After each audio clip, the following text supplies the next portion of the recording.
parle, dans cette crise sanitaire, de la fraude aux prestations sociales. On en parle toujours de la fraude aux prestations sociales. Enfin, à mon avis, pas assez. Mais elle a été... D'ailleurs, c'est une question que je vais poser à mes invités. A-t-elle été accrue par cette crise sanitaire? Je vous les présente, mes invités.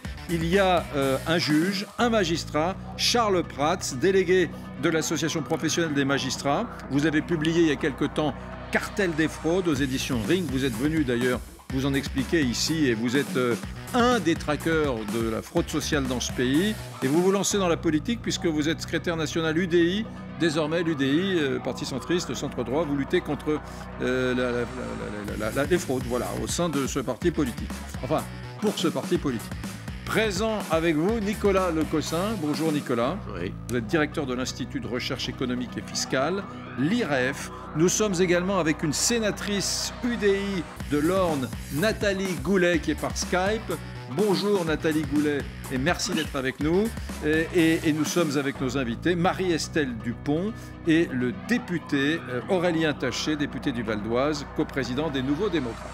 Charles Prats, rapidement, est-ce que la question de la fraude sociale s'est accrue par de nouveaux dispositifs de fraude avec ces aides Covid qui ont été déversées sur la France tout au long de cette année 2020? Alors, plus que de la fraude s'est accrue évidemment, puisqu'il y a eu des nouvelles possibilités de fraude qui se sont ouvertes avec les aides qui ont été généreusement distribuées par l'État. Plus que de la fraude aux prestations sociales, c'est de la fraude globale. Je vais vous en citer deux. Alors, le Canard enchaîné a fait ses choux gras cette semaine de la fraude au fonds de solidarité pour les petites entreprises et pour les indépendants, en expliquant que l'argent avait été déversé sans aucun contrôle. Et effectivement, les services du ministère des Finances sont en train de regarder 300 000 dossiers potentiellement frauduleux. Donc ce n'est pas une fraude par-ci, une fraude par-là, c'est-à-dire qu'on a plusieurs centaines de milliers de dossiers suspects de personnes, d'entreprises qui ont profité a priori frauduleusement du fonds de solidarité. On a quand même déjà dépensé, je crois, 15 milliards d'euros de mémoire depuis le début de la crise avec ce fonds de solidarité destiné à couvrir la perte de chiffre d'affaires des très petites entreprises, des indépendants, etc. Et une autre fraude, celle dont on a beaucoup parlé depuis l'année dernière, d'ailleurs avec Nathalie Goulet, qu'on avait essayé de dénoncer, de mettre en place des dispositifs de blocage et antifraude dès le mois de juin 2020, c'est la fraude au chômage partiel. Et où là, ce ne sont pas les salariés qui fraudent, en fait, ce sont des soi-disant des chefs d'entreprise, mais surtout des escrocs qui vont monter des sociétés, qui vont monter des structures, qui vont déclarer des faux salariés et qui vont récupérer énormément d'argent là-dessus. Donc ça, c'est une fraude qu'on avait vu arriver dès la mise en place du dispositif. Et le problème, c'est que le gouvernement n'avait pas du tout réagi. Si vous voulez, l'argent partait. Je me rappelle de cette séance au Sénat où justement Nathalie Goulet, à l'époque, avait proposé un amendement en disant écoutez, au moins qu'on contrôle le FICOBA, le fichier des comptes bancaires, puis qu'on vérifie si le compte bancaire sur lequel on envoyait l'argent pour le chômage partiel appartenait bien à l'entreprise qui soi-disant le demandait, puis en fait vous n'aviez pas de contrôle. Et à l'époque, c'était Agnès Pannier-Runacher qui avait dit mais non, vous inquiétez pas, aucun euro n'est versé sans contrôle, arrêtez d'emmerder les gens, il faut aller vite, etc. Et là, je découvre au débat au Sénat hier, puisque Nathalie Goulet, elle en parlera certainement, présenter une proposition de loi pour mieux lutter contre les fraudes sociales, la ministre du Travail, Madame Borne, qui lui dit oui, dans le cadre du projet de loi de finances, on a autorisé l'ASP, c'est-à-dire l'Agence des services de paiement, c'est l'organisme de l'État qui paye toutes les subventions, à aller consulter le FICOBA. C'est-à-dire on est quasiment un an après. C'est-à-dire que ce que le gouvernement avait refusé à la sénatrice Goulet, un amendement au mois de juin, en disant mais non, c'est pas la peine. Là, quasiment un an après, ils arrivent en retard en disant tiens, on va peut-être le faire. Quoi. Voilà. Ce qui est terrible dans cette affaire, c'est que tout le monde utilise la fraude aux prestations sociales comme un argument politique. Je vais vous faire écouter, tiens, il y a 10 ans, un petit retour en arrière, Nicolas Sarkozy, il y a 10 ans, il était à l'époque président de la République, c'est pas rien quand même, on a du pouvoir, et il dénonçait avec vigueur la fraude aux prestations sociales. Frauder, que dis-je, voler la sécurité sociale, c'est trahir la confiance de tous les Français. Bien sûr que nous voulons continuer avec un modèle généreux, mais nous ne voulons pas non plus qu'on abuse de ce modèle. Bon, alors vous dites très bien, bon, c'est le président, ça c'est ceux qui sont aux affaires. Et les oppositions, que font-elles les oppositions? Elles n'en parlent pas. Écoutez, Marine Le Pen, c'était il y a un peu plus d'un an, voilà, au mois d'octobre 2019, Écoutez la patronne du RN. La fraude sociale atteint des niveaux surréalistes, évalués à 3 à 10% des 450 milliards dépensés, avec ces 3 millions de retraités centenaires, avec ces millions de cartes vitales délivrées à des fantômes nés à l'étranger. Et ceux qui dénoncent cette fraude sont cloués au pilori, discrédités, humiliés, bannis. Et dans l'équipe de Macron, on est très conscient de la fraude sociale qui coûte des milliards aux contribuables français, que vous payez, mesdames, messieurs. On en est très conscient d'ailleurs. Écoutez le patron des Finances, le ministre des Finances, Bruno Le Maire. Le rapport de la Cour des comptes est clair. Nous voulons durcir notre dispositif de contrôle et de sanction contre la fraude sociale. Elle est inacceptable en temps ordinaire, elle est révoltante en temps de crise. Bon, mais puisque Nathalie Goulet, puisque tout le monde est d'accord, les oppositions, ceux qui nous gouvernent, la droite, la gauche, j'espère que les parlementaires sont tranquilles dans un fauteuil pour voter toutes les lois pour limiter au maximum cette fraude qui coûte des milliards aux Français. C'est à moi que vous parlez ? Oui, à vous, Nathalie. Écoutez, en tous les cas, nous, c'est pas le cartel des fraudes, c'est le cartel anti-fraude avec Charles Pratt. On forme une équipe depuis déjà longtemps. Écoutez, il y a toujours un clivage, mais on maintient la pression. Donc hier, effectivement, le Sénat a adopté une proposition que j'avais faite, un peu réduite dans son ampleur, mais avec un certain nombre de dispositifs. C'est quoi les éléments nouveaux? C'est que maintenant, l'État français versait de l'argent à des tas de gens. D'ailleurs, on a découvert qu'il y avait près de 3 millions de centenaires. Non, je parle de centenaires. Non, c'est un peu moins. Un peu moins. Compliqué. Il y a beaucoup de centenaires qui sont à l'étranger, etc. On a découvert qu'il y avait... Bon, bref, ça veut dire que maintenant, on va être un peu plus regardant sur les pensions, l'argent qu'on distribue? Alors, on a voté une dizaine de mesures. Alors, c'est voté seulement par le Sénat. Il faudra attendre l'Assemblée nationale.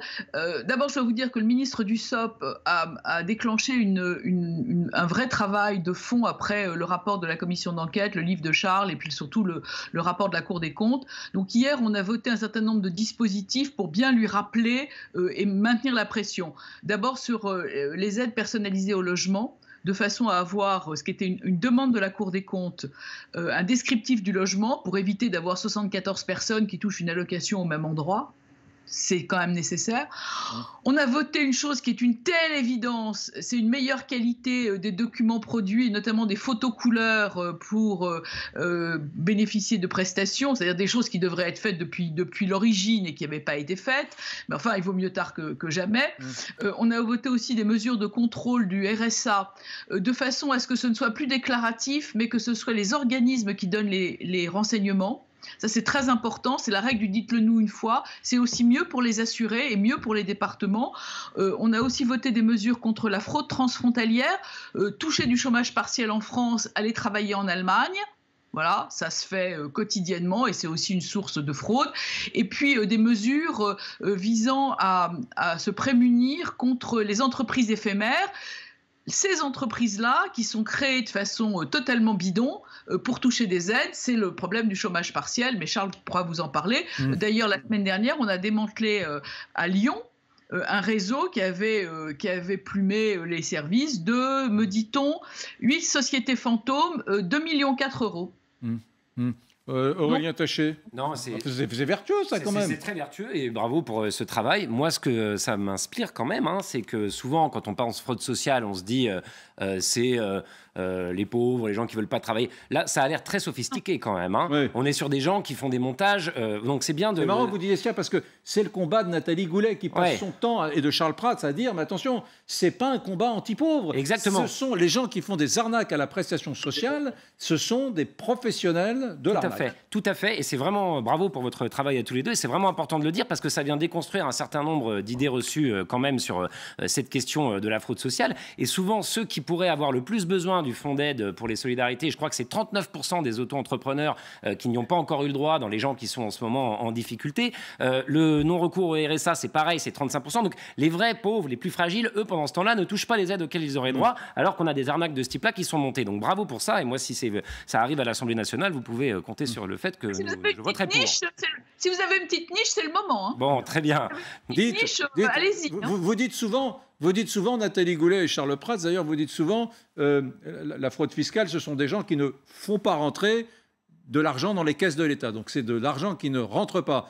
Mais la fraude aux prestations sociales, c'est de l'argent qu'on a payé, qui sort, qu'on paye indûment à des arnaqueurs, c'est terrible. J'imagine que le grand libéral, qui est Nicolas Lecossin, est très agacé par cette pathologie française. Je rappelle quand même qu'au passage, on n'en a même pas parlé, on a découvert, est-ce que je me trompe, près de 74 millions de cartes vitales dans un pays où il y a 67 millions d'habitants. C'est un peu plus compliqué. Sur les cartes vitales, aujourd'hui, on en aurait plus que 56 800 000 au mois de juillet 2020, alors qu'on en avait 59 400 000 en septembre.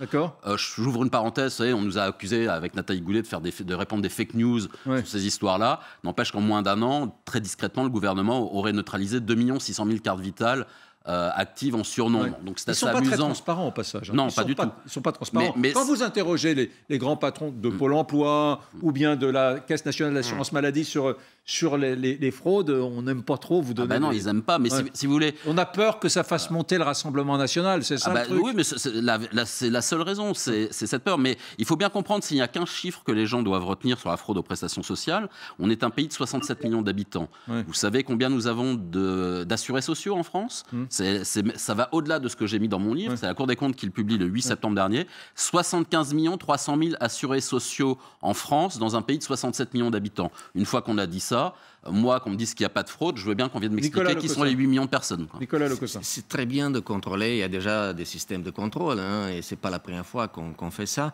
Mais ce que dit la Cour des comptes, le rapport qui a été cité, il y en a eu d'autres rapports d'ailleurs qui l'ont dit, en fait, on ne sait pas ce qui se passe exactement. On parle des milliards, de quelques milliards, et puis on va jusqu'à quelques dizaines de milliards. La Cour des comptes elle-même reconnaît que les administrations ne savent pas ce qui se passe exactement. Quelle est l'ampleur de la fraude? Donc, à partir du moment où on ne sait pas exactement le nombre de bénéficiaires, le nombre de personnes qui fraudent, on ne le saura jamais, à notre avis. Nous, à l'IREF, on dit que c'est bien de contrôler, mais il vaut mieux changer le système. C'est ça ce qu'il faudrait faire. Sinon, on va se retrouver dans quelques années avec un autre rapport de la Cour des comptes qui va dire la même chose. Attention, on va de quelques milliards à 74 milliards de fraude. Il y a une sacrée différence. Là, la fourchette est énorme. La fourchette est énorme. Marie-Estelle, c'est culturel ou pas? C'est cette culture de la fraude. C'est anthropologique, en fait. Je crois qu'on gouverne avec un paradigme où on part un peu du principe très sentimentaliste que la nature humaine est forcément bonne et honnête. Et en fait, Rousseau n'avait peut-être pas tout à fait raison, et peut-être qu'il faudrait gouverner avec un paradigme un petit peu plus vigilant, sans se sentir forcément paranoïaque. Voilà. Donc la nature humaine n'est pas fondamentalement toujours honnête et bonne, et du coup ça crée des injustices et des blessures d'injustice chez les contribuables qui sont insupportables, parce que on a quand même souvent cette question qui se pose avant des élections chez les gens qui votent, c'est mais où va l'argent? Et notamment en ce moment avec la crise du Covid, on voit l'hôpital et tout l'argent qu'on donne en impôts, on se dit où va l'argent, quoi. Voilà. Et les fuites sur les arnaques à la carte vitale, toutes les fraudes sociales, on s'en rend pas compte parce que le gouvernement n'a pas intérêt à s'en vanter, qu'il soit de gauche, de droite ou du milieu, mais c'est abyssal. C'est abyssal. Lecossin a raison sur un point, c'est que si on rentre dans une logique de contrôle, il va falloir des milliers. Quand on voit tous les gens qui ont fait des arnaques au moment de ces... C'est pour ça qu'il faut peut-être se remettre en question. Ces aides Covid, il vaudrait mieux changer la culture des Français. C'est dans la nature humaine, mais aussi c'est le système qui crée ça. C'est parce que vous redistribuez des dizaines d'aides. Vous avez droit à des dizaines d'aides et de toute façon vous créez une sorte de rente sociale et puis les gens préfèrent choisir cette rente sociale. La théorie intéressante, c'est l'assistanat à la française qui crée la malhonnêteté. C'est l'assistanat à la française qui crée la rente sociale. Vous avez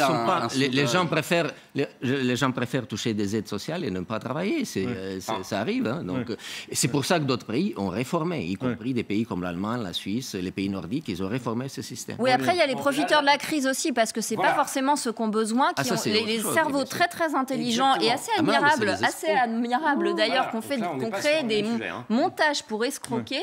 C'est pas forcément des gens. Enfin, on n'est pas dans le problème du parasite qui veut juste profiter du système. On est dans le problème de gens qui, effectivement, on l'a dit tout à l'heure, sont vraiment des gens qui sont très organisés. C'est plus compliqué que ça. Mais là où il y a quelque chose qui ne va pas, effectivement, c'est que en termes de contrôle, moi je veux bien que le ministre du SOPT ait lancé des choses très bien, mais enfin, dans le même temps, il y a quand même eu tous ces postes qui ont été supprimés à Bercy, des dizaines de milliers de postes. Moi, quand je parle aux contrôleurs des impôts, je vais les les voir dans ma circonscription, etc. Ils me disent on peut plus faire de contrôle, on n'a plus le temps, on n'a pas une minute. Donc effectivement, tout ce qui est fraude fiscale, sociale, etc. Aujourd'hui, il n'y a pas une seconde de temps libre chez les fonctionnaires pour regarder réellement ce qui se passe. C'est ce qu'ils vous disent quand vous allez les voir en tant qu'élu. Donc c'est plutôt inquiétant sur la manière dont la suite va se passer. Et c'est trop compliqué parce qu'il y a des cerveaux très intelligents derrière ça. Donc c'est peut-être le système en fait sur lequel il faut s'interroger. Messieurs, je suis désolé, il y a beaucoup trop de pubs, le temps est trop court, je suis très malheureux, mais on va en reparler très vite de ce sujet parce qu'il est passionnant, mesdames, messieurs. Vous êtes 82% quand même quand je vous dis, bon, est-ce qu'il faut être plus dur, sanctionner plus durement ceux qui ont fait des arnaques aux aides sociales? C'était assez attendu, hein, c'est même curieux que ce n'est pas 100%. Non, c'est 18%, c'est le sondage que je dis dans mon livre. Vous avez 18% des Français, enfin des gens en France, qui considèrent normal de frauder les prestations sociales. Merci, on se retrouve ce soir à 20h pour Brunet et les agitateurs. L'info continue sur LCI. Au revoir.